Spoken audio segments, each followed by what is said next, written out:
we're making a podcast. Unorthodox and controversial. Fucking nothing about you that is controversial, man. Mildly entertaining. People will listen to that, will they? A podcast. And will people listen to it? Yes. How does everybody answer that? Podcast my hole! We should put a stop to all this podcast nonsense and leave well enough alone. Hello, and welcome to the Mildly Controversial Podcast. This week's just me and Baz having a chat. We've got no plans, no theme. Yeah. Sometimes these are shit, but more often than not, they're really good. So there we go. It's not because we couldn't be asked preparing. It's just we've been up to lots of things. So I think we'll just have a conversation about what we've been up to and the entertainment and the old men grumbling will just flow from that, I suspect. Yeah. Sorry, I'm just going to apologise for anybody who's watching this that I'm fiddling around my dash the whole of this episode. Yeah, so I said, Baz, are you ready? While he was trying to find the centre part in his moustache. It's so he difficult. Said yes, but apparently he's not. No. He's still trying to find the centre part of his moustache. I'm suggesting this one, just go and listen to it on Spotify. Yeah. If you are watching on Spotify or on Facebook and you're annoyed by the fact that Baz's moustache isn't quite parted in the centre... I'm just going to hide it with my hand, all right? If you're annoyed that it's not quite parted perfectly, then do flick Spotify onto audio only, or just turn your head away from Facebook. Yes. Either way, well, you won't have to be Mike. distracted. That's all you need to do. Just watch Mike.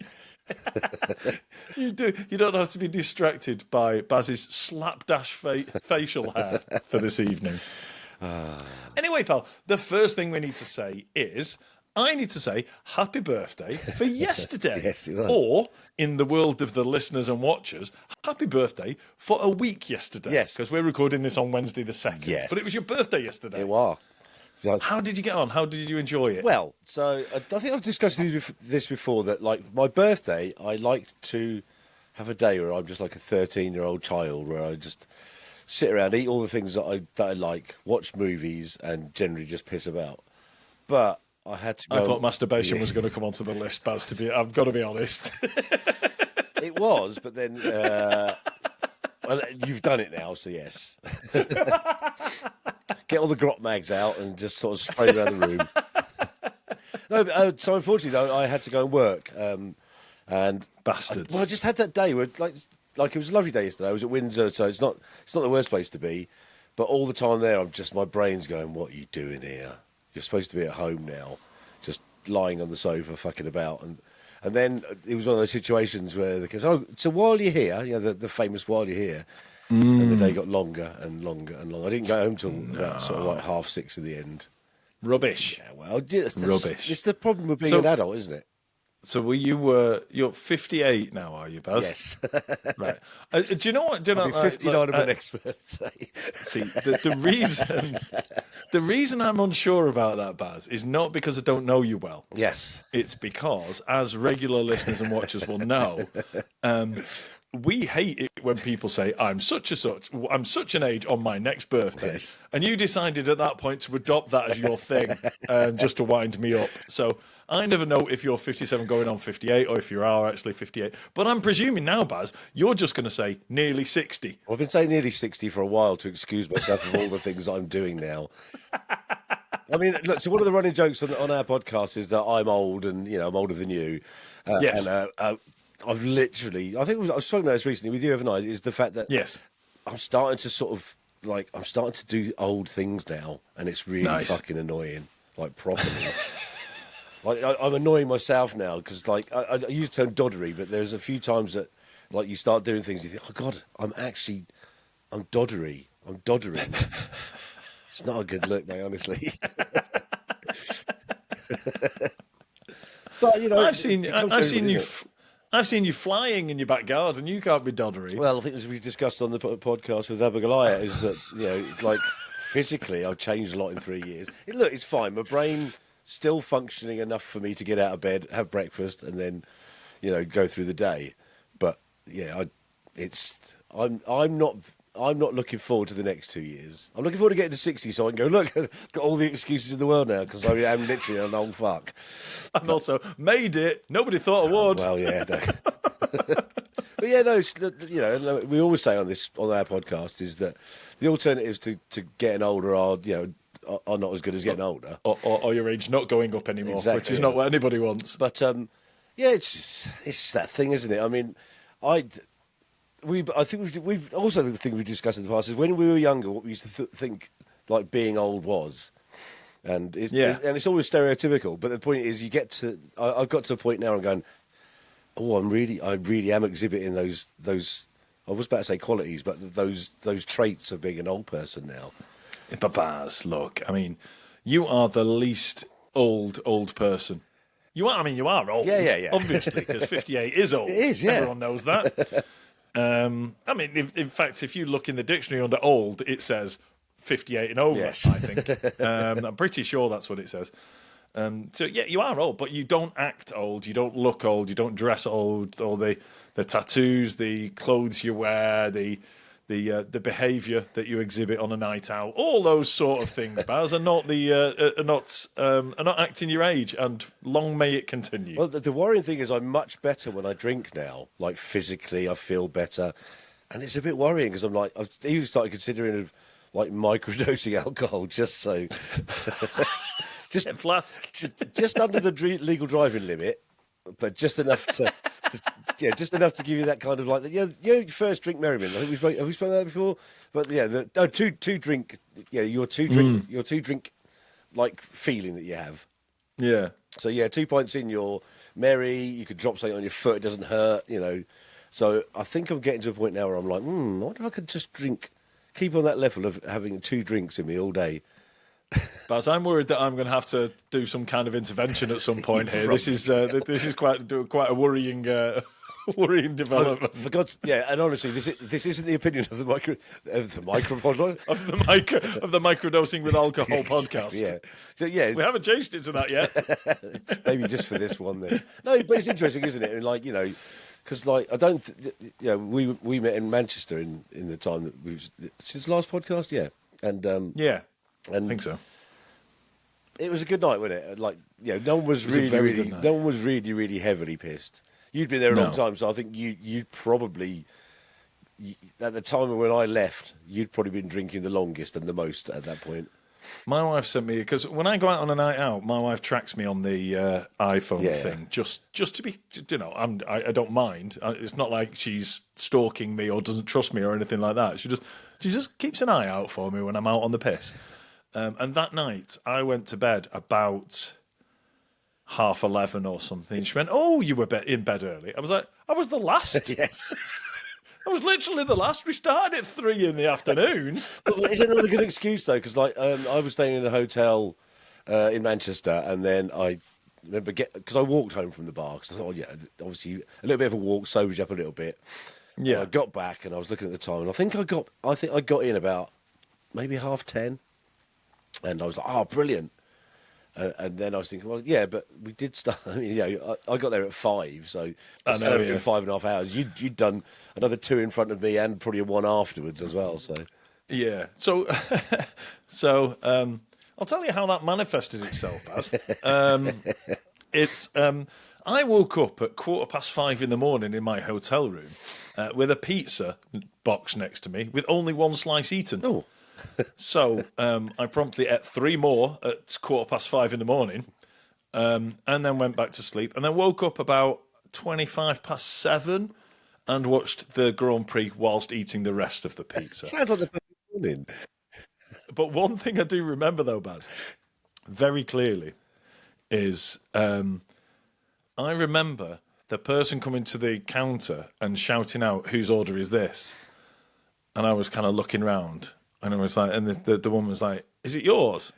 I said, she said that. I said, "What is it?" She went, "What did you order?" I was like, "I don't remember." I was so pissed. I'd ordered food and then completely forgot what I ordered. And she went, "It's a pizza. What would you have on your pizza?" I was like, Has it just got loads of meat and no veg? She went, yep, that's the one. That's me. Thank you very much. Goodbye. I've now got visions of you when you order it, just like pointing, like just pointing at the picture on the wall. No idea. But yeah, that was my. And I was just lying, like I say, I was watching the Grand Prix. Sorry, the F1 it's called these days. Yeah. It's not 1977 anymore. So I was watching that, and then I was like, right, I'll probably just go back to my brother's house.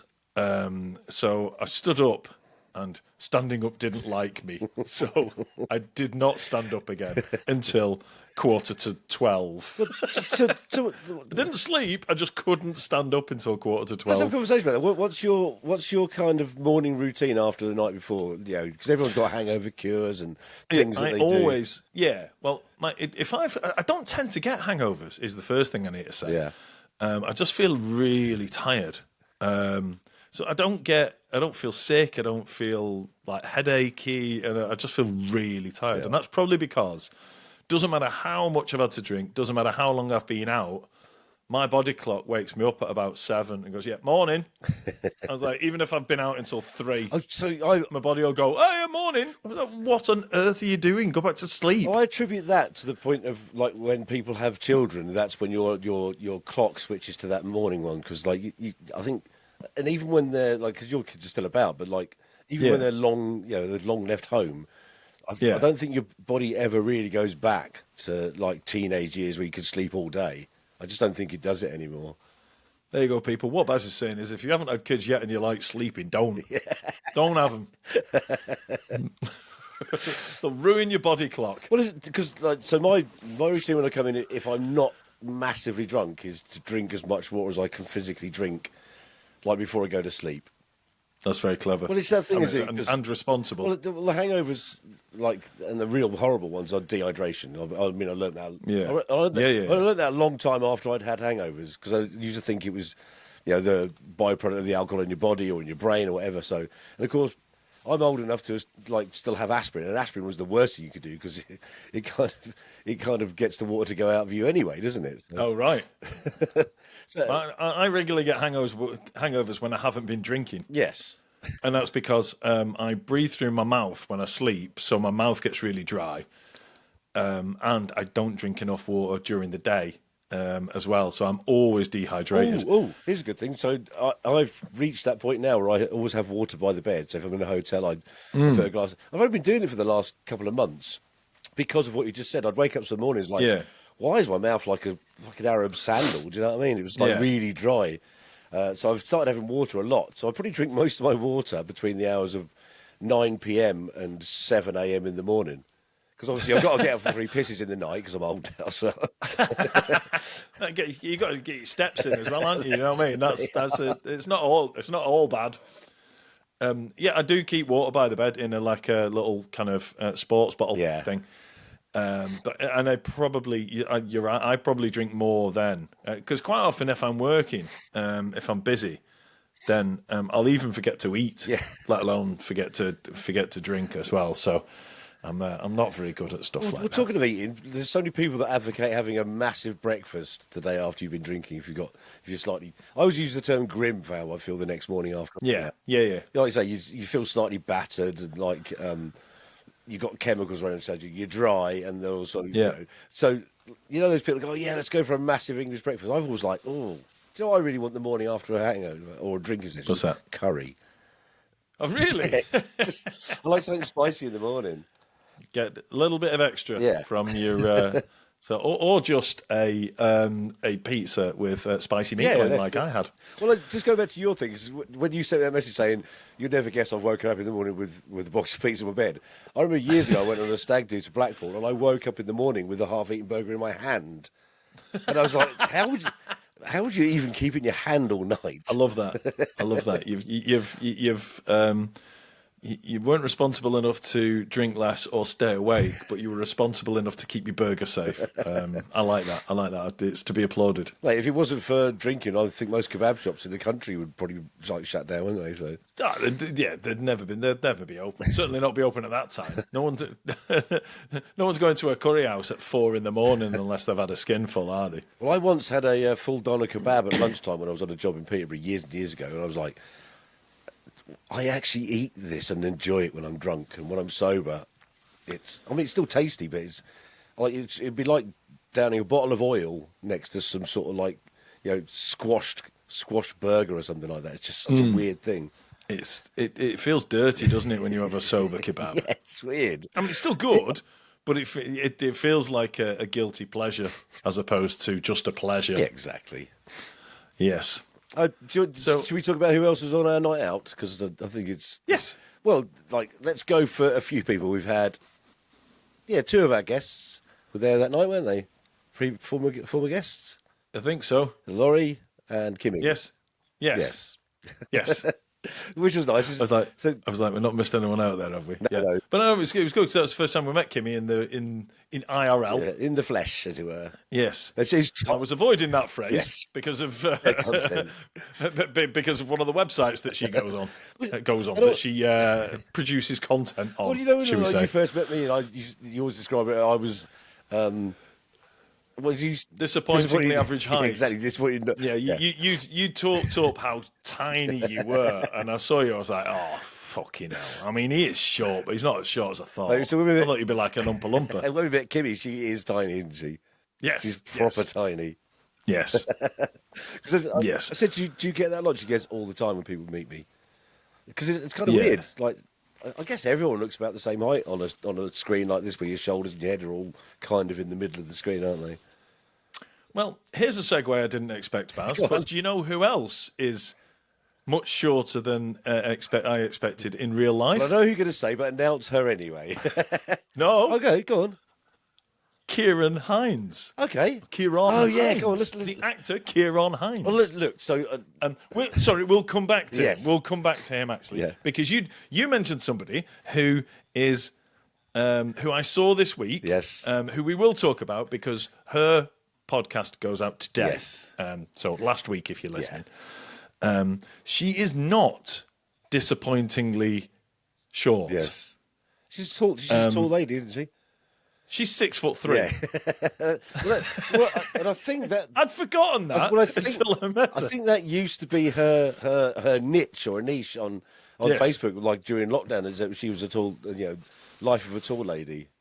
There you go. So, for those who didn't listen to last week's podcast yet, shame on you. Go and listen to it. It's really good. It's like a podcast of two halves. The first half, we talk about Annika, a friend of ours who we met on TikTok years ago, who, if you can search her on Instagram as Annika Panika, which is tremendous, by the way. I was up in Newcastle. I was over in England, up in Newcastle, much to talk about. Carry on, yeah. Celebrating the fact that Newcastle had won a domestic trophy for the first time in 70 years. So I took my son over to see the open top bus tour, and then they had an event in the park with 160,000 people, and it was brilliant. Okay, so on my way home from there, just before I left, I messaged Annika and I said, "How close to the A1M do you live?" And she went, "Very close." I was like, "Right, I'll come in." Because, again, for those who didn't listen yet to last week's episode where we had Annika on the show, she suffers from panic disorder and as a result is agoraphobic because her safe place is in her house. So she struggles less when she's in her own home. So if we were ever going to meet her, or if I was ever going to meet her, I would have to obviously go to her house. And she lived very close to the road that I was driving down on the way back from Newcastle. So we were around her house for about 25 minutes, half an hour. It's all I had. But it was amazing. If you've seen or listened to last week's episode, you'll know how funny, how engaging, how amazing, how inspirational, all these wonderful things Annika is. She's all of those and more in the flesh. She's lovely. She's one of the nicest people I've ever met, and I've promised I will go round again. Well, I've also promised that if she gets well enough to go out for a coffee, to tell me the moment she is, because I'm going to fly over and take her for one. Well, and it's one of those things, because you obviously sent me a picture on WhatsApp, and when I got it, I was so jealous, because, like, you and I, it's weird, isn't it? Because I think you and I are both really big fanboys of Annika anyway, and always have been since the very beginning. Because, like, we're Fannikas. Fannikas. We said that last week. It doesn't work. It works for me still. I'm so old, I'd forgotten it. I remembered because I edited it yesterday. And the thing is, and a lot of people might watch last week's podcast and then also how we talk about it go, well, look, she's not a massive creator. She's not this, that, and the other. She's just one of the nicest people I think you'll ever come across in terms of on your journey through social media, because all her early content was just comedy, wasn't it? And and she just did funny stuff and little sketches. And she's got a great accent as well. Yeah, and and she's got a great outlook on life. And despite the fact that she's battling crippling panic disorder, and is unable to go further than a few yards from her own home. She's still got a really positive outlook, and she's really, really funny. And had a lovely conversation with Annika. Met her mum. And I took my son round and everything, so that was lovely. Anyway, that's enough talking about Annika. She's had her moment in the sun. That was last week. Yeah, if you want to know, go and watch last week's podcast. Yeah, exactly. It's on all the platforms. It is. So yes, the other person, Baz, that is shorter in real life than I expected is Ciaran Hinds. Go on, the actor. So let's circle back a bit first. Let me preface this. So, Mike, you're an extra soon to have a line, I reckon, in something. I reckon so. I hope so. So yeah, so you're part of you're an extra in a production company, then they get you like regular jobs. Because I want to say to listeners, it's like Mike sends me pictures when he's on the set, and he just puts a caption underneath saying, on this particular one he put, it's something like far removed from being the chief inspector of the police. I'm now just a postman or something like that. Yes, exactly. And my last role was chief superintendent of the Irish police. This one I was a postman. So you obviously can't mention what the production is because it's not going out. Oh, this one that was on yesterday. Yeah. Oh, I can. Oh, brilliant. Oh, it's perfect then. Right, go for it. We can have a proper chat about this. I haven't signed an NDA. Okay. I'm gonna sing like a canary, mate. They haven't made me sign anything. Over to you then. I'm gonna tell you everything. All right. No one said I can't. I was doing my best to sort of skirt around the outsides of it, but no. So, it's a production being filmed very close to where I live, and the movie is called The Man with the Urn. And it is, I didn't know this, but it's a sequel to a film called The Man in the Hat. Oh. Yes. Which is, and also stars Ciaran Hinds, and it's based in France. This is the sequel to it. And he's, I don't know anything at all about the storyline. I didn't even know the name of it until I rocked up on set. Yeah. But yeah, Ciaran Hinds, I know best from Kin, which I've recommended, and we've recommended on this podcast a number of times. Good. If you haven't seen the show Kin, it is available on Netflix, I think. I think it is, yeah. Anyway, it's really, really, really good. And Ciaran Hinds plays a proper nasty man, doesn't he? Well, it's kind of weird because, like, I always think he always plays a really nasty character. I think that's and he's not typecast because obviously I have seen him in other things, but so in this program you're watching, he's the villain. In what? In which one? The one I was on yesterday. Oh yeah, no, sorry, yeah. He's in Kin. On Kin. Yeah, in Kin. Yeah. He was a really, really nasty piece of work on Kin. And he on screen he looks really kind of big and imposing. I'd say he's about 5'10". Oh right, okay, yeah. So he's not the big 6'2" person you think he's going to be. I thought he'd be like 6'2", 6'3", massive guy. He's not. Apparently, lots of actors are like this. There's lots of people like Hugh Jackman, who you think is going to be really tall, isn't as tall as you think he's going to be.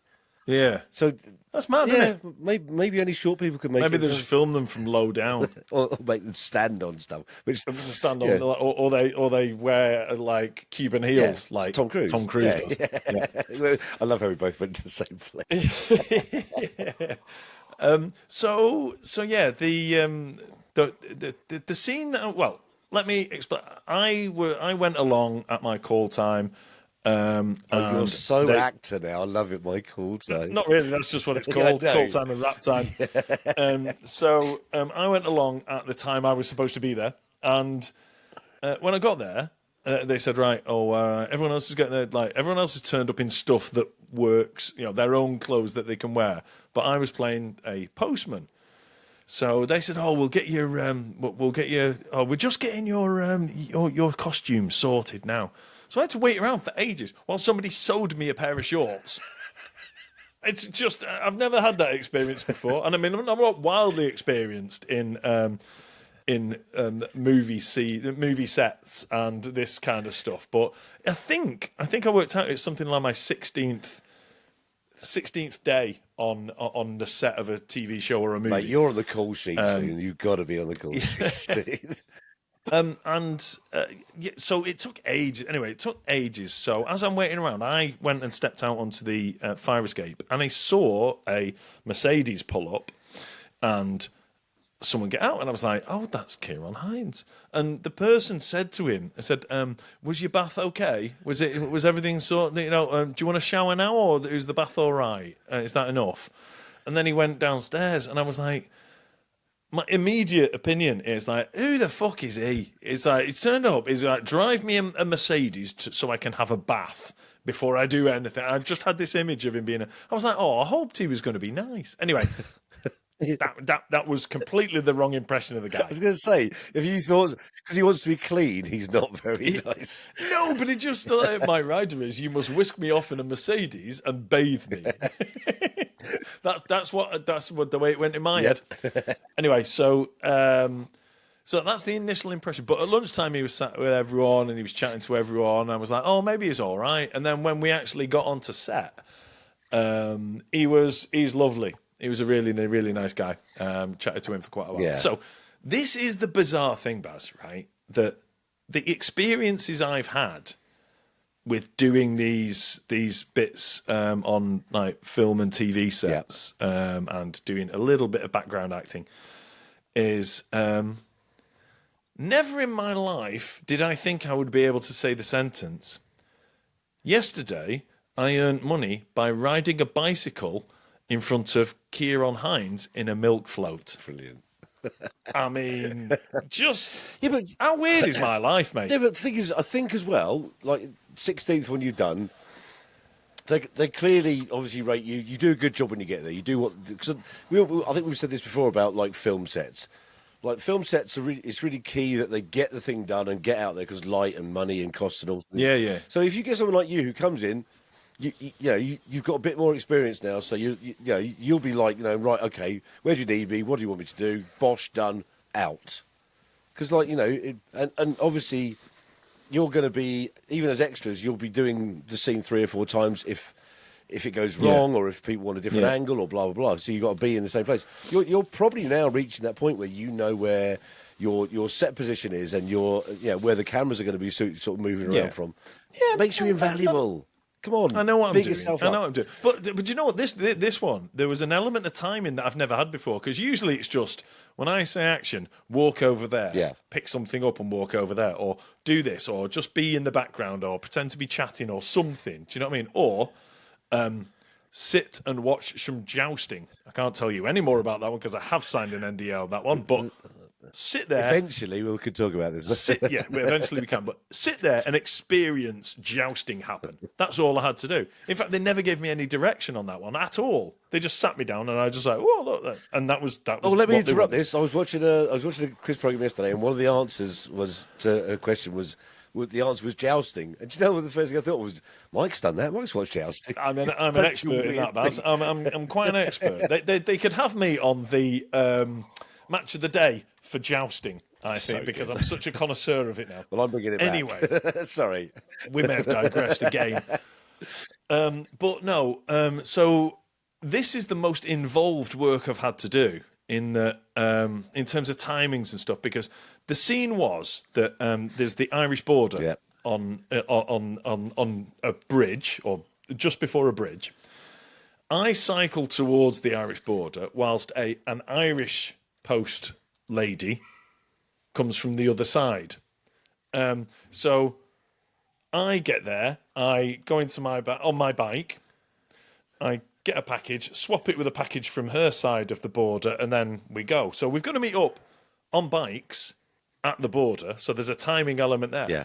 But I've also got, again, bizarre sentence, Ciaran Hinds in a milk float behind me that I've got to turn around and go back before he gets there. So there was loads of things like that. Well, the lady tried to pedal the bike and really struggled. So she pushed her bike to the border, whereas I potted down on my little bike, no gear bike. Do you know what I mean? Like just a fixed, old-fashioned fixed gear bike. A proper posties bike. Yeah.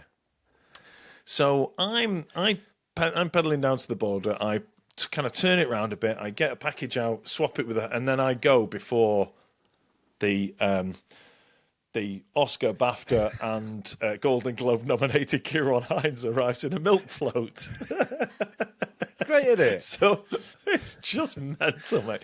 So the first couple of times there was like I was kind of the fucking package wouldn't come out of the bag, and there was loads of things.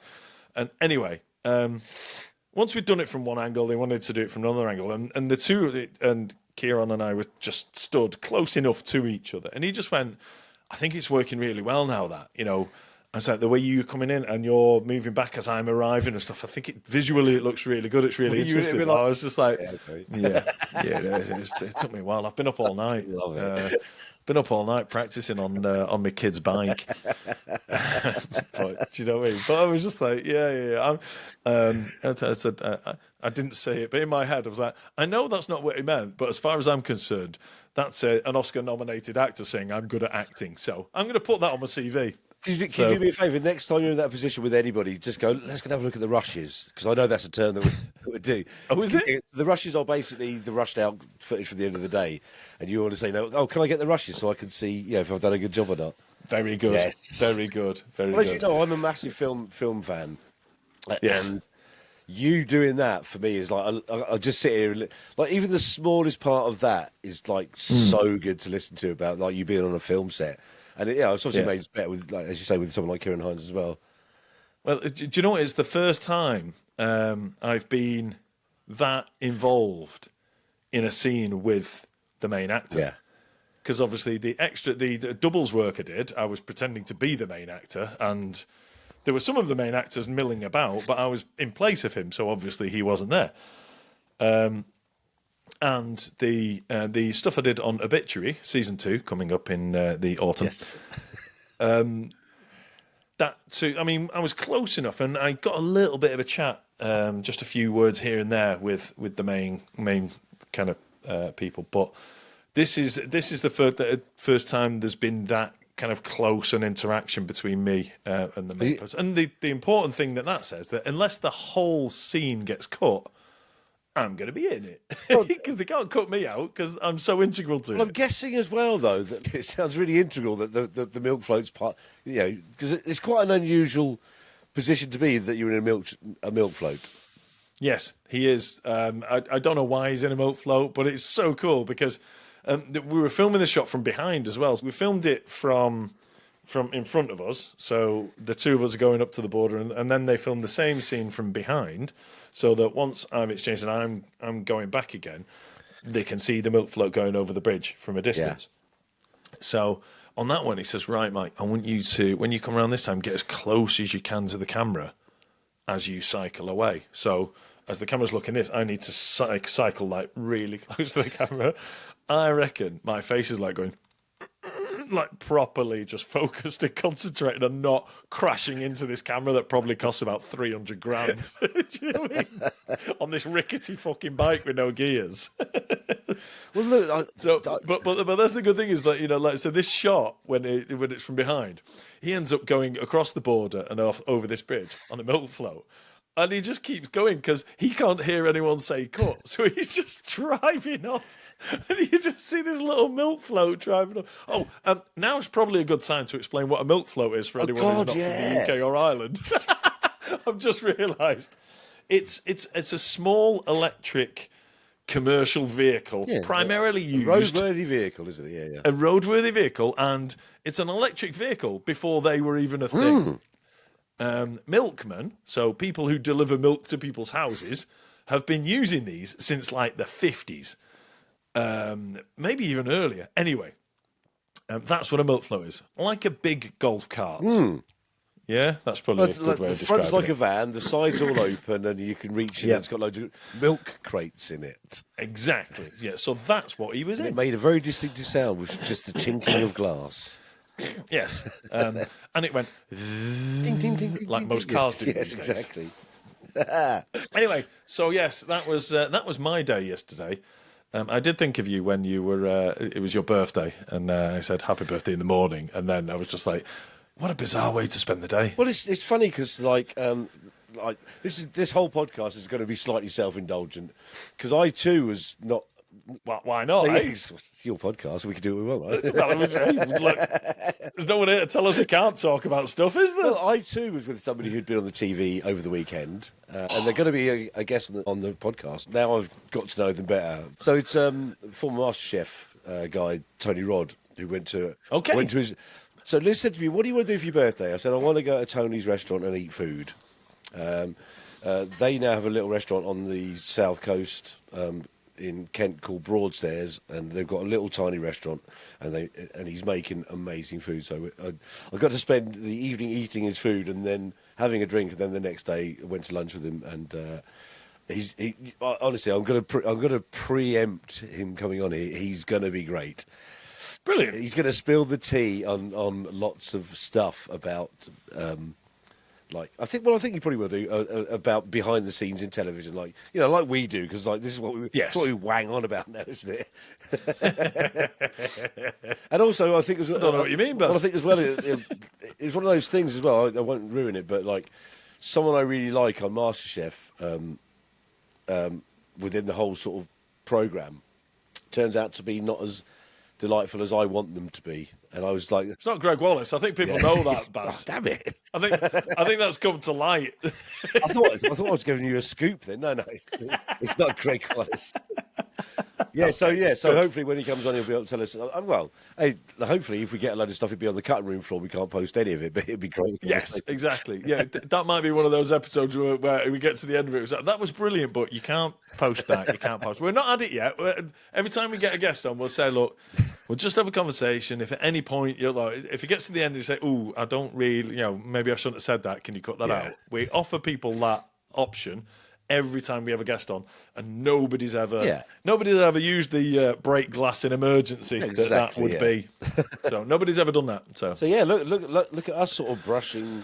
Obviously not to the level that you with a Hollywood superstar, but obviously we're now we're so out there. We're like brushing shoulders with personalities, aren't we? That's it. To be fair, to describe Ciaran Hinds as a Hollywood superstar, he is a major movie star, but if he was a Hollywood superstar, it would be the Hollywood that Rory McIlroy comes from, because Ciaran Hinds is from Belfast. But he's been in the DC universe. He was in what was he in? He was a character. He played a character in Justice League, which is a massive film. He's been in Game of Thrones, and he was a massive character in that. So he's been in some big stuff. Baz, this is why if I ever go on Pointless, I'm taking you on, because I'm fucking useless at movies, and you can plug the gap on that one. Well, it's funny because sometimes you have to explain if you're having a conversation with somebody else who didn't watch programs and didn't watch films, you might have to explain and it's really hard to explain what famous people look like, because he's not going, he's got dark hair, he's got sort of fairly longish face, he looks quite mean. That it doesn't explain it, but obviously when you go, "Oh, Ciaran Hinds," I'm like, "Oh, God, I know exactly who he is." No, exactly. It's cool. But I'd be like, "Oh my God!" I'd be like, I don't get shy in the presence of like people who are like that, because I know that that's their job, so I'm not like, "Oh, they're especially." But like, he's a big, that's a big name. He's a big star. Do you know what I was going to do? And I bottled it. I was going to say that because on at the the end of the day, podcast. no. No, at the end of the day, I was like, right, because the bus came to pick us up, and I was like, I'm not going to. So I was like, I know you're not supposed to, but I was like, fuck it, I'm going to ask him for a picture. Yeah. So I was like, can I have a picture? And then I was like, pleasure to meet you. Shook his hand. I was going to say, I really enjoyed your work in, what was it? Yeah, Frozen. And walked off. But I didn't have the bottle in the end because I thought he was such a nice guy.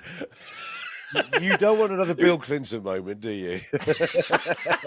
He was such a nice guy. I thought I can't do that to him. But yes, he was in Frozen and Frozen 2. Yes. So when we go on Pointless Pass, if we do get the question, films that Ciaran Hinds was in, Man with the Hat is probably quite an That'd be obscure one. zero. But Frozen 2 will definitely be zero. Yes. Oh, brilliant. All right, let's sign up now. Do you know what? I don't actually know how much I'm getting paid. At no point did I ask, and at no point did they tell Yeah, but me. you love the So experience. I'll find don't you? out when it hits my But bank. this is the thing, isn't it? We speak about this with doing extra work. My hope for you is that one time you're going to go, Baz, I've got a line. Yeah. I've got a line.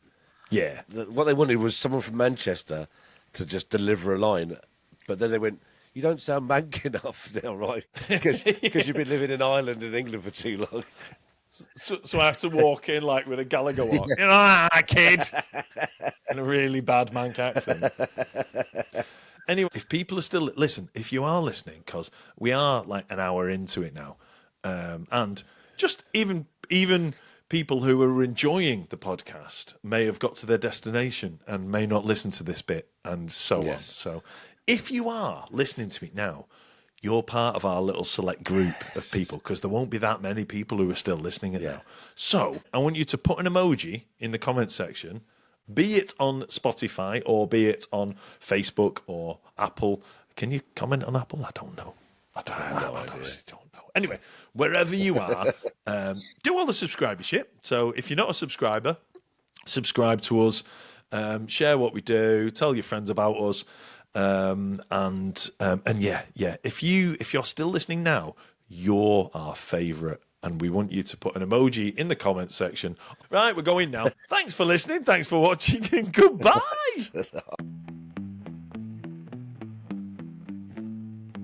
We should put a stop to all this podcast nonsense